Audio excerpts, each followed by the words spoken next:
Si vous n'avez jamais entendu parler des Bilderbergers, c'est qu'ils n'ont jamais voulu que vous les connaissiez. À leur rencontre annuelle en huis clos, personne ne peut approcher les bâtiments. Les individus les plus puissants du monde occidental s'y rencontrent, mais le New York Times, le Washington Post ou le LA Times n'en parlent jamais.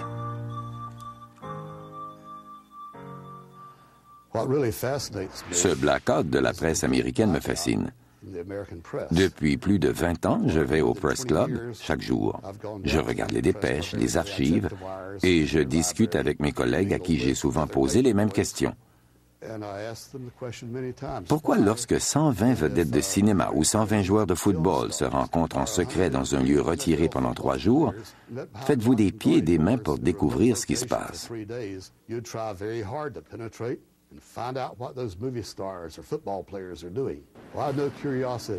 Pourquoi n'avez-vous pas la même curiosité lorsque 120 financiers et politiciens qui ont un pouvoir extraordinaire se rencontrent dans un lieu retiré et entouré de gardes armés?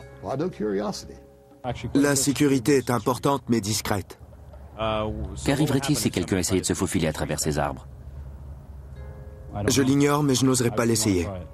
Ce qui transpire de ces rencontres est incroyable. Ils planifient un nouvel ordre mondial pour renforcer leur pouvoir politique et économique au plus haut niveau. Et les médias, que j'appelle leurs chiens de poche, contrairement à ce que l'on pourrait penser, ne vont pas se battre pour la liberté de presse, pour des audiences publiques ou pour l'accès à l'information. Le silence est assourdissant.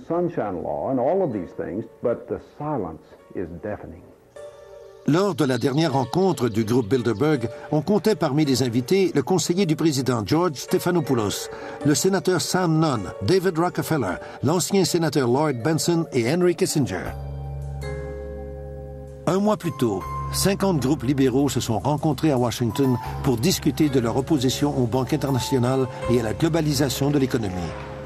En réaction à cette rencontre, les Bilderbergers discutent du rôle des libéraux dans les organisations.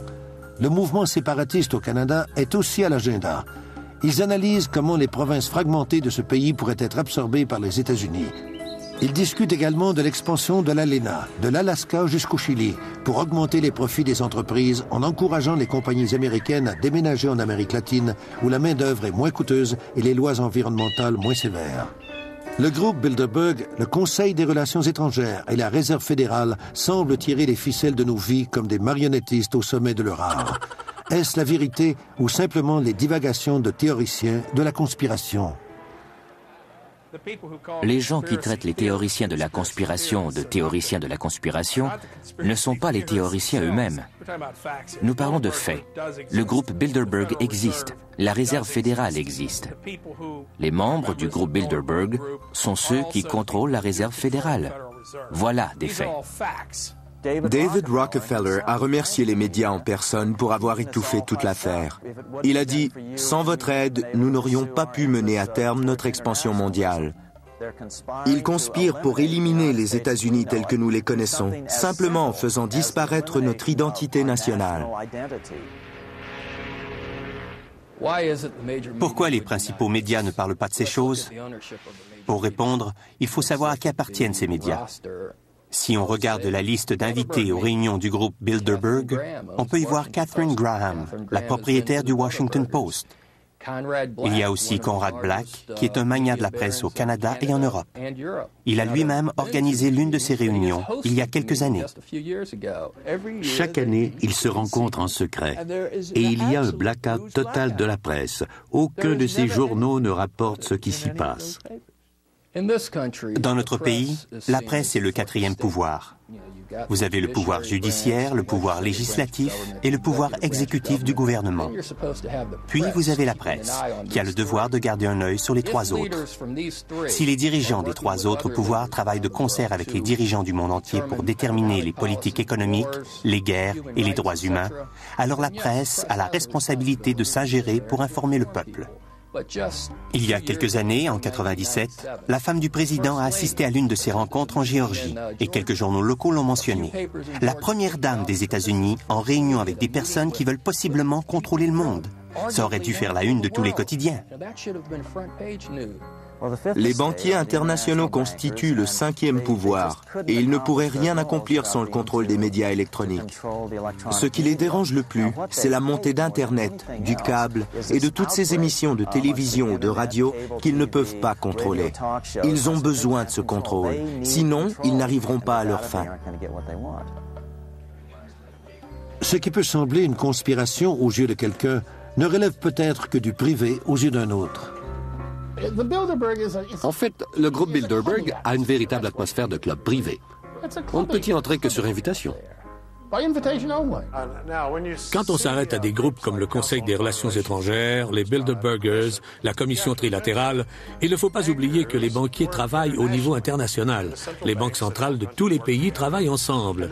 Le Conseil des relations étrangères a été formé à la conférence de la paix de Versailles après la Première Guerre mondiale. Plusieurs conservateurs croient que c'est ce Conseil qui dirige les États-Unis, mais ce ne sont que des intermédiaires, car les ordres viennent directement de Londres. Apparemment, les décisions prises en secret par les Bilderbergers affectent davantage nos vies que les politiques adoptées lors des débats entre démocrates et républicains. Puisque les autres journaux ne s'y intéressent pas, The Spotlight, un petit journal de Washington, s'attaque à lui seul au voile de mystère qui entoure ces rencontres secrètes. Grâce à nos enquêtes sur le groupe Bilderberg, nous avons pu prédire la fin de la guerre froide, la chute de Margaret Thatcher, la guerre du Golfe et le revirement du président George Bush sur l'augmentation des impôts. Les sociétés financières qui sont dominantes à la Réserve fédérale et au groupe Bilderberg gravitent en grande partie autour des familles Rockefeller et Rothschild. La Chase Manhattan et la Citibank, par exemple, sont dans la sphère d'influence des Rockefeller et des Rothschild. Ils sont la base de l'élite de Bilderberg. Ce qui est particulièrement troublant, c'est que les membres de ces groupes puissent même choisir le président des États-Unis. In December of 1974, there was a major headline on the editorial page of the Atlanta Constitution that said Jimmy Carter is running for what? And the what was about this phrase. Running American president. Jimmy Carter n'avait été gouverneur de la Géorgie que le temps d'un mandat, et le peuple le connaissait à peine. Cependant, il était en contact avec l'élite internationale parce qu'il était membre de la commission trilatérale de David Rockefeller. On peut affirmer que personne n'avait entendu parler de Jimmy Carter avant. Pourtant, quelques années plus tard, il commence sa campagne électorale en vue de la présidence. Il devient candidat démocrate et toute la presse américaine l'appuie, en particulier les médias affiliés au Rockefeller. Jimmy Carter est dépeint comme un populiste, un gars du peuple. Pourtant, il évoluait dans les plus hautes sphères de l'élite internationale. Quand j'ai découvert que Bill Clinton, le gouverneur pratiquement inconnu de l'Arkansas, avait assisté à la réunion des Bilderberg en 1991 en Allemagne, je pouvais prédire un futur politique intéressant à ce jeune homme. Quand j'ai découvert en 1991 que Bill Clinton était allé à la réunion du groupe Bilderberg, j'ai prédit qu'il serait le candidat démocrate à la présidence. Je ne croyais pas qu'il serait élu président. Cependant, les Bilderbergers l'ont choisi pour être président.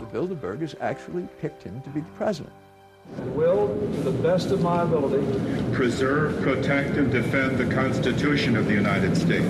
Preserve, protect, and defend the Constitution of the United States. So help me God. So help me God. Tout comme Jimmy Carter, Bill Clinton est un produit de l'empire Rockefeller.